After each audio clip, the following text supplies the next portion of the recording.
Comienza en Radio María La Espadaña, un programa dirigido por el Padre Arturo Díaz desde el Monasterio de la Encarnación en Ávila. Hola, buenos días, les habla el Padre Arturo Díaz, bienvenidos a La Espadaña.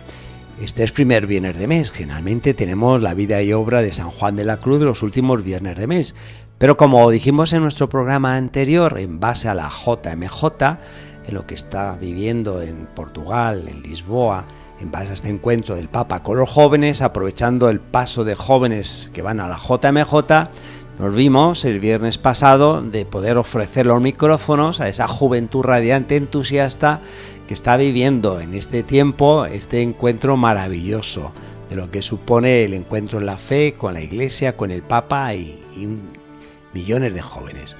Y es así como hoy, primer viernes de mes, tenemos, aunque varía la fecha, tenemos a María Ángeles Álvarez con nosotros para esta vida y obra santa de San Juan de la Cruz, que ahora comenzamos. Hola, buenos días, María Ángeles. Buenos días, un saludo para todos, Padre. No es habitual, es primer viernes de mes, pero la JMJ nos ha trasladado a esta vida y obra San Juan de la Cruz en este día. Claro que sí, es un encuentro tan importante que puede cambiar agendas y de todo, ¿no? Porque además nos encanta oír a los jóvenes y todo Claro. este momento tan especial para ellos y para toda la Iglesia. Qué bonito verles en camino, dirigiéndose hacia Portugal. También hay que decirlo, por aquí está pasando mucha gente que va camino a Santiago, que va haciendo, en fin, la ruta del apóstol y que hemos vivido recientemente la fiesta de Santiago Apóstol. Y también tenemos a San Juan de la Cruz, caminante, peregrino, en este caso camino de Duruelo. Sí, también joven, ¿eh? Estamos hablando de un padre que bueno, que si hubiera nacido en los tiempos actuales, pues iría también a hacer la JMJ, es decir, estamos hablando de un padre muy joven. Estamos hablando de San Juan de la Cruz de 25, 26 años. Muy ¿no? jovencito, sí, exactamente. Así que bueno, está en los parámetros que marca la Jornada Mundial de la Juventud, de mínimo 16 años, máximo 35, así que está enclavada. Está ahí, la ¿no? edad de San Juan de la Cruz en estos parámetros. Sí, como vimos en el programa anterior, nuestra Santa Teresa estaba ya contenta y un poco tranquila porque había encontrado ya 2 frailes para poder llevar a cabo la reforma, o sea, la parte masculina de toda su aventura, ¿no? Uno de ellos era nuestro padre Juan de la Cruz, ¿no? Que en este momento pues estaba estudiando en Salamanca. Es decir, él se encontró con Santa Teresa justo en medio de sus estudios en Salamanca, que determinó con ella, sabemos, en un momento de conversación, así de manera impulsiva: venga, voy con usted, madre, para llevar a cabo la fundación y llevar a cabo toda la rama masculina del Carmelo Descalzo.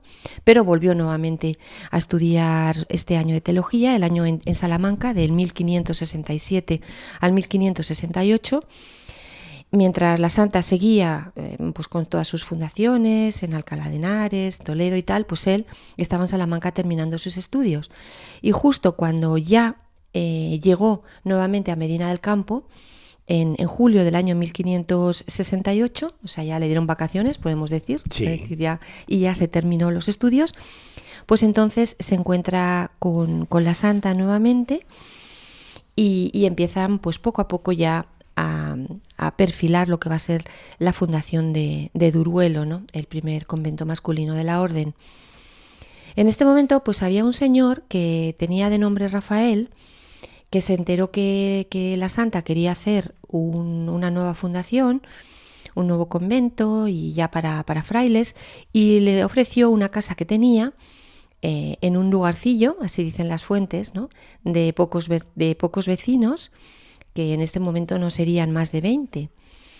Y en este sitio que se llama Duruelo, ¿no? Con las indicaciones de don Rafael, pues se fueron a ver cuál era el lugar y vieron, bueno, pues que iba con ella iba otra monja, y con ella también iba el padre Julián Dávila, el que era el capellán de San José, que ya le conocemos, ¿no? Un gran compañero de camino. Llegó la santa por allí, nos cuenta ella, que lo cuenta muy muy bien, ¿no? Bueno, que le costó mucho encontrar el lugar, ¿no? Porque decía, hacía harto sol, ¿no? que en sus palabras era que hacía un calor había tremendo. Hombres del agosto, aquellos que venían a trabajar los campos de Castilla, muchos de ellos eran gallegos, lo que suponía pues lo que era segar en esa época y sacar todo el fruto de lo que era la siembra del campo. Claro, estaban allí toda esta gente del agosto. Bueno, llegó Teresa, la Santa, nos cuentan pues que a lo largo de toda su vida hizo referencia muchas veces a este momento y siempre decía que qué calor pasó, o sea, que qué tremendo fue aquello de llegar allí a Duruelo, que era un sitio completamente despoblado.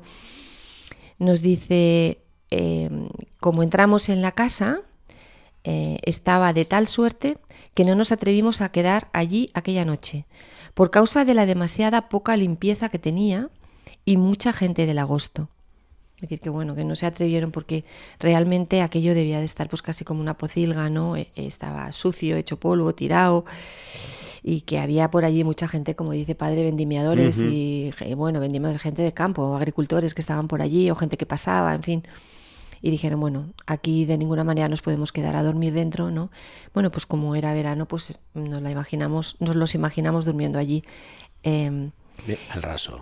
Al raso, exactamente. Es muy bonito, María Ángeles, cuando hacemos el camino de Santa Teresa y caminamos desde Ávila hacia Alba de Tormes, pernoctando en esa zona de Duruelo, Mancera de Abajo, como Santa Teresa bien lo relata en las fundaciones 13-14, donde viene a expresar todo lo que de alguna forma estás aquí plasmando y donde te deja entrever tantísimas otras cosas de lo que es este ingenio de esta mujer, desde este aguante, de lo que era una visión más allá de lo que sus ojos veían, en fin, algo increíble.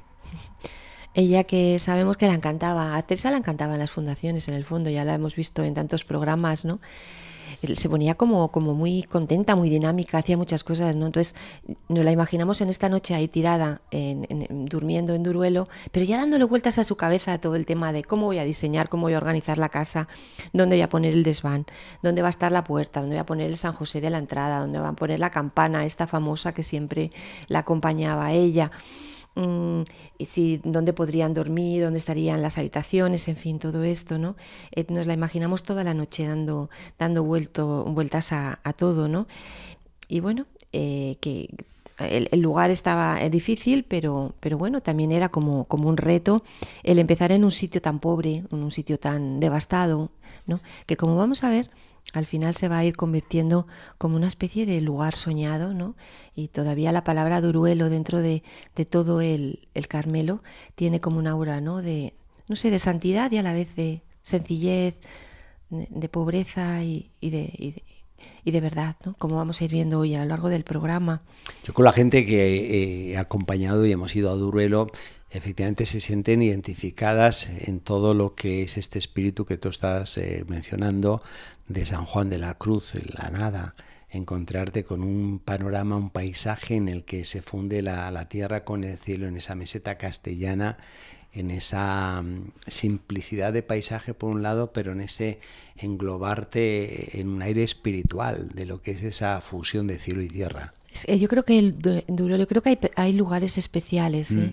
Hay lugares que cuando estás allí de repente sientes que es un lugar único, ¿no? Y entonces yo creo que Duruelo es un sitio que es así, sí. Por lo menos todos los que nos acercamos por allí, además de que vamos lógicamente buscando las huellas de San Juan, pero es que es un sitio muy especial, como dice Padre, donde el cielo se junta con la tierra, donde uno se siente, no sé, de una manera muy, muy diferente. Luego también es muy curioso porque en un palmo de terreno pasas de esa meseta árida, sin un paisaje más que la tierra con el cielo, a un bosque de encinas, unas encinas añejas, frondosas, sombrías, que también te inspiran. Pero vamos, en cuestión de pasar así como de una calle a otra, pasas de un paisaje a otro. Estos paisajes que tanto, como vamos a ir viendo, tanto le gustaron a San Juan siempre, ¿no? Que fue una persona que disfrutó muchísimo de la naturaleza. Bueno, en este momento pues empezaron todos los preparativos, que no solo era buscar este lugar y ver cómo lo iban a organizar, sino también había que buscar el beneplácito del padre general y, por tanto, el consentimiento de los dos provinciales. Pues había que ir preparando y tanteando a los nuevos frailes que iban a llevar a cabo la reforma. Pensemos que que claro, esto es una fundación con los primeros de los primeros, es decir, es algo nuevo tanto por el lugar como por los propios frailes que van a llevar a cabo, que pasaron de novicios a fundadores, ¿no? En cuestión de momentos.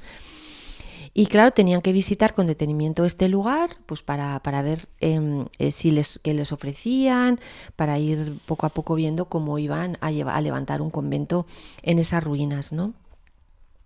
También en este momento, pues como digo, se está todo planteando, padre. O sea, en este momento hasta la santa tuvo que hacer y diseñar el nuevo hábito de los descalzos, ¿m?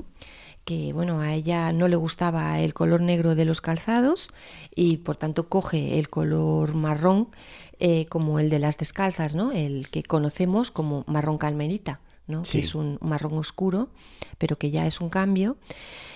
Cómo cambia también el tipo de tela, ¿no? Por una tela de sargal mucho más rústica, mucho más sencilla, ¿no? Que la que era más fina, la que tenían los calzados. Y también cómo recorta las telas y los hábitos. Y también cómo la santa, para hacer los hábitos de San Juan y Fray Antonio, pues utilizó otros hábitos, o sea, fue una reutilización de hábitos que eran de las monjas. Entonces los reutilizó y les hizo mucho más sencillos y pues sabemos que hasta la misma madre, ¿no? Pues estuvo en la confección de los primeros hábitos de San Juan y el Padre Antonio. A mí me parece un gesto tan sencillo y a la vez tan elocuente, ¿no? De este momento en el que todo estaba empezando a fraguar de la nada absoluta. Sí. No tenían ni tela para hacer los hábitos de los primeros frailes descalzos, ¿no? Que eran reutilizados, hoy diríamos reciclados, ¿no? Con toda esta moda de la reutilización. Y bueno, realmente para la santa fue una gran satisfacción tener al los primeros frailes descalzos. Bueno, pese a que la santa estaba convencida de la valía de San Juan para llevar a cabo todo este proceso, pero claro, como acabamos de decir, pues era un novicio, ¿no? Y había que ir instruyéndole, tenía que irle poco a poco hablando, tenía que irle formando, ¿no? Para que pudiera llevar a cabo todo esto, ¿no? Y bueno, ir poco a poco diciéndole, ¿no? La santa en este momento tuvo que ir camino de Valladolid y en este viaje pues le dijo que le acompañaran, ¿no? Porque allí, bueno, en este camino pues ella podía ir poco a poco formándole, es decir, ni siquiera la formación de San Juan fue en un sitio así, sino que fue más bien en el camino, con la madre, aprendiendo, ¿no? Y poco a poco vemos como, pues, entre que por un lado le estaban haciendo el hábito y por otra parte le estaban instruyendo en todo lo que iba a ser su vida, ¿no? Uh-huh. Como fundador, en el fondo, ¿no? Como uno de los primeros que iban a llevar a cabo la reforma masculina, ¿no? Es todo, como vemos, un proceso muy bonito, pero si nos ponemos un poco en la posición de la santa, es decir, bueno, que complicado todo, ¿no? Es decir, todo se estaba levantando. Paso, además de la fundación y la reforma en el ámbito femenino, dar el salto al masculino y poder encontrar los instrumentos que le pudiesen ayudar a implantar la orden en la reforma masculina. Claro, y sobre todo porque con las monjas, yo estaba pensando, ¿no? O sea, con las monjas la santa, ella vivía con ellas.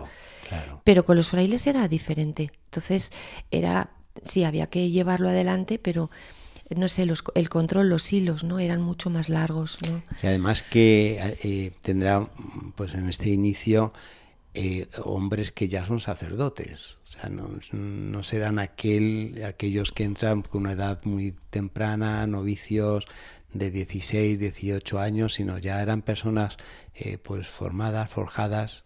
De alguna forma San Juan de la Cruz ya era sacerdote, Fray Antonio ya era sacerdote, el Padre Gracián que vendrá ya era sacerdote. En fin, todos los que aparecerán ya tenían sus años.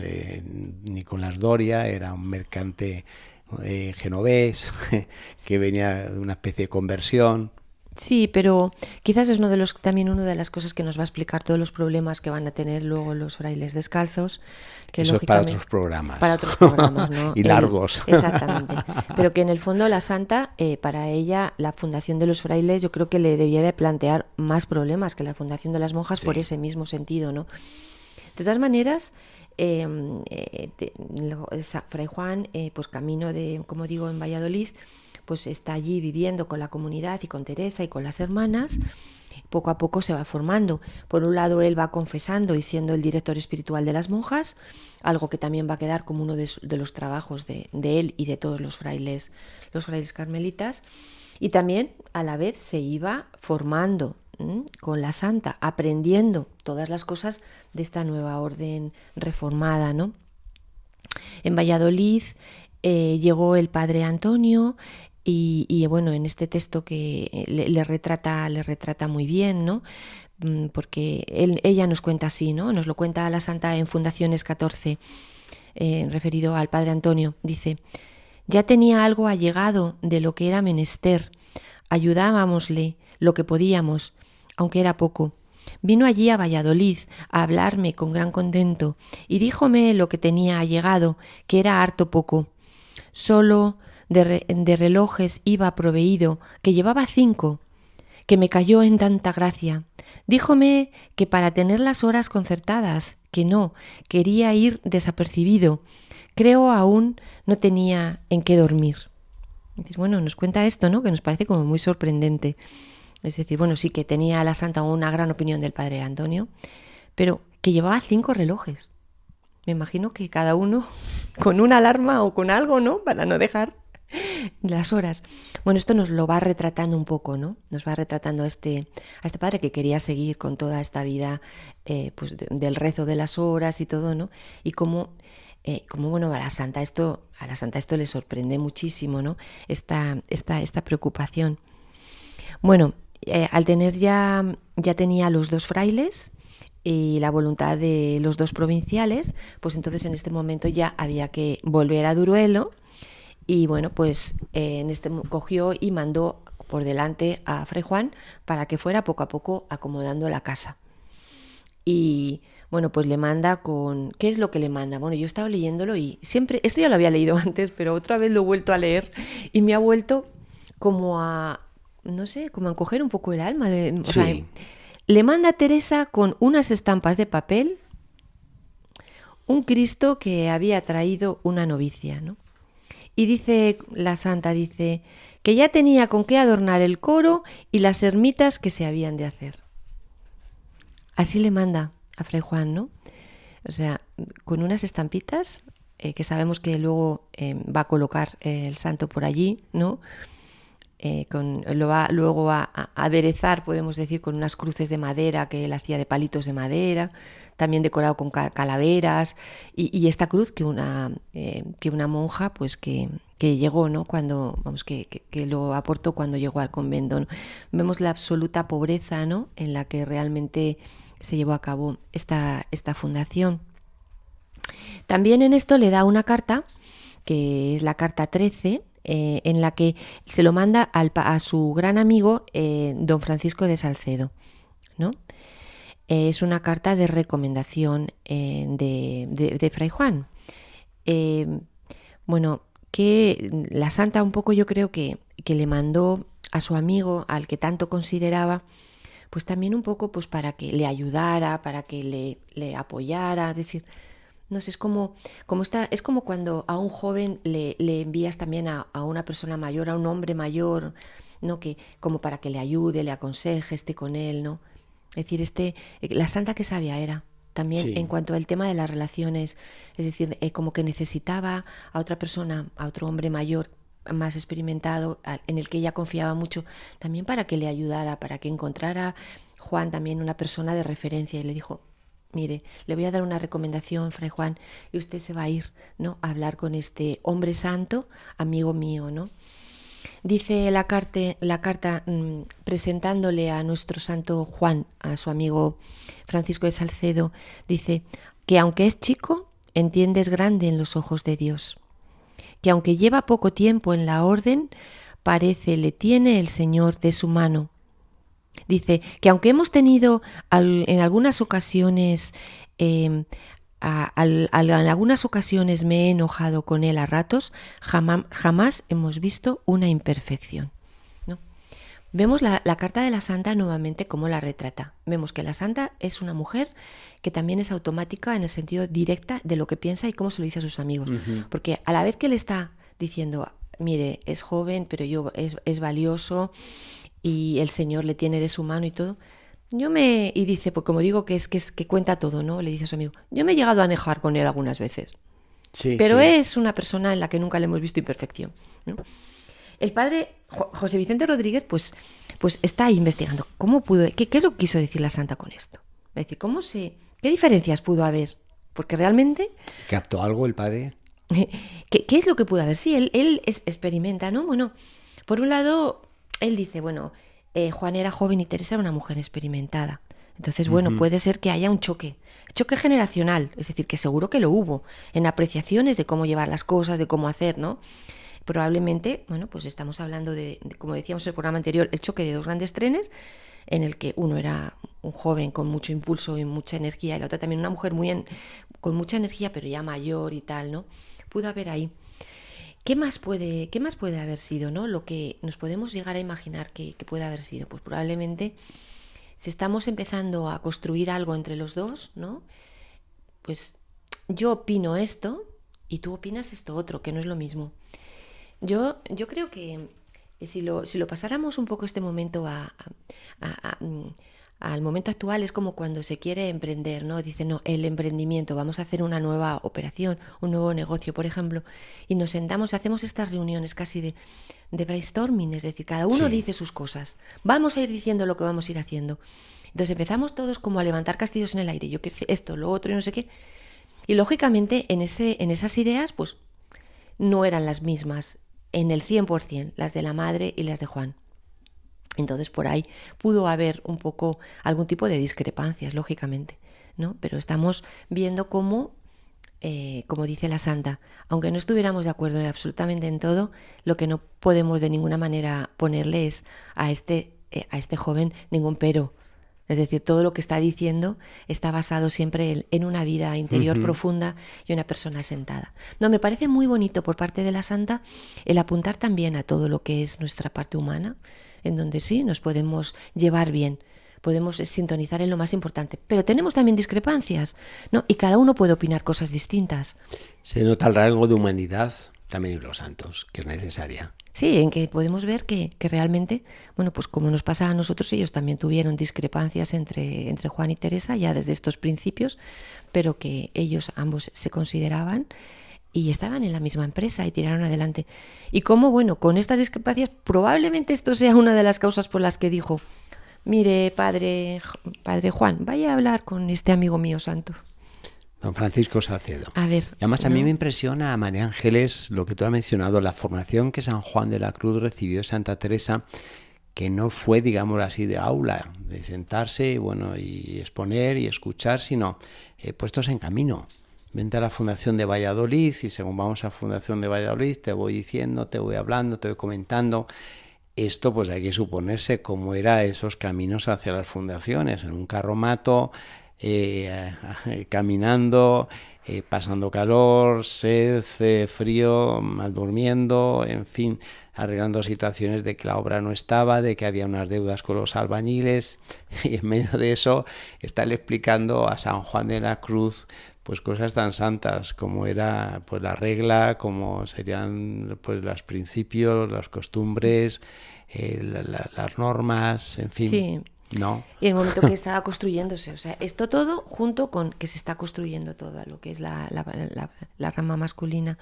Sigo con la carta porque nos sigue diciendo la santa. Sí. Dice, torno a pedir en limosna a vuestra merced, estamos hablando de su amigo Francisco Salcedo, me hable a este padre y aconseje lo que le pareciese para su modo de vivir. Mucho me ha animado el espíritu que el Señor le ha dado y la virtud de entre hartas ocasiones para pensar, llevamos buen principio. Tiene harta oración y buen entendimiento. Llévele el Señor adelante. Como estamos diciendo, ¿no? vemos cómo podemos intuir que la santa estaba preocupada por la fundación de los frailes, que comienza con uno muy joven, cómo le pide ayuda a este amigo, y cómo realmente algo que es muy de la santa es cómo confía plenamente en la providencia, y ella sabe interiormente que Juan lo puede hacer y que el Señor está con él y que por tanto pues la reforma y la fundación pues siguen adelante, ¿no? Muy bien, María Ángeles, pues si te parece nos quedamos en este camino de Duruelo, en esta Santa Teresa con San Juan de la Cruz, en esta fundación que están realizando, en este aprendizaje de San Juan de la Cruz, en ese privilegio de estar junto con Santa Teresa, yendo de camino y a la vez pues siendo instruido, en fin, que es un alumno aventajado y en este sentido privilegiado. Sí, y vamos a ir viendo a lo largo de la vida de San Juan también cómo él también va a ir aportándole muchas cosas a la santa, ¿no? Cierto. Es decir, ahora está él como nutriéndose, ¿no? de esta mujer que es la fundadora, que es una mujer experimentada, que es una mujer muy sensata, muy santa, pero vamos a ir viendo cómo Juan va a ir también aportando a toda esta reforma un carisma, ¿no? Muy especial, que es el carisma del Carmelo, que tiene también mucho que ver con su persona y con su espiritualidad y con su santidad. Muy bien, María Ángeles, pues muchas gracias. Y nos quedamos para la próxima, ya San Juan de la Cruz y Santa Teresa en este aprendizaje, pues yendo de camino. Camino de Duruelo. Muy bien.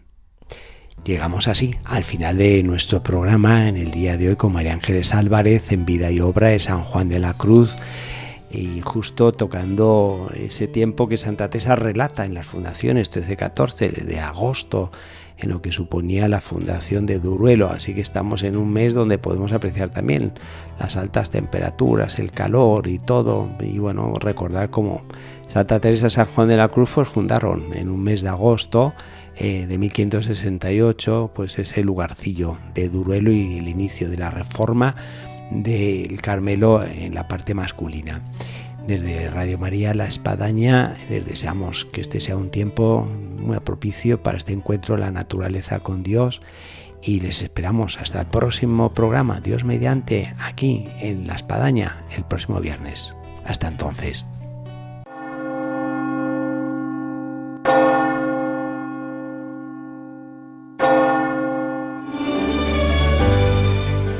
Han escuchado en Radio María La Espadaña, un programa que dirige el padre Arturo Díaz desde el Monasterio de la Encarnación en Ávila.